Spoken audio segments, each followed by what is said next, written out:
Les épargnants avisés savent que la gestion du risque est la clé de la survie en période de marché volatile. Pour illustrer cette affirmation, observons les différences entre les deux options de placement que sont les fonds communs et les fonds indiciels. Si ces types de fonds offrent tous les deux une diversification à des degrés variables, leurs différences sont cependant notables et en font deux produits de placement bien distincts. En effet, les fonds indiciels tentent de reproduire le rendement d'un indice boursier en effectuant des placements dans les sociétés qui constituent cet indice. Cependant, comme ce sont des fonds gérés de manière passive, ils n'ont pas la souplesse nécessaire pour réagir à la volatilité du marché. Les fonds indiciels sont soumis aux mêmes risques que les titres qui les composent.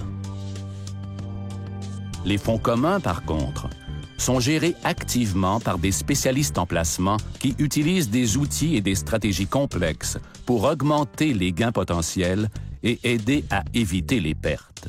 La gamme d'outils à leur disposition comprend l'analyse fondamentale et l'analyse quantitative, la répartition de l'actif, la pondération indicielle et la pondération sectorielle, la pondération des sociétés et la couverture de change.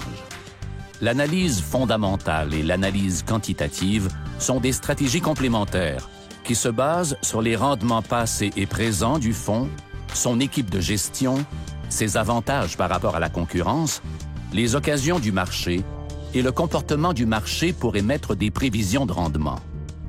Les gestionnaires peuvent trier sur le volet les titres qui conviennent le mieux aux objectifs d'un fonds en particulier. La répartition de l'actif est une stratégie éprouvée qui consiste à distribuer l'actif entre différents instruments de placement. Cela permet aux gestionnaires de passer d'une catégorie d'actifs à une autre selon les fluctuations du marché. La possibilité de transformer des actifs en liquidités, par exemple, est un moyen efficace de protéger le capital en période de volatilité des marchés. Ces liquidités pourront être réutilisées plus tard pour acheter des actions à un prix plus faible. De même, les gestionnaires de fonds communs ont la possibilité de surpondérer ou de sous-pondérer un portefeuille de placement en fonction des perspectives de rendement de certains secteurs.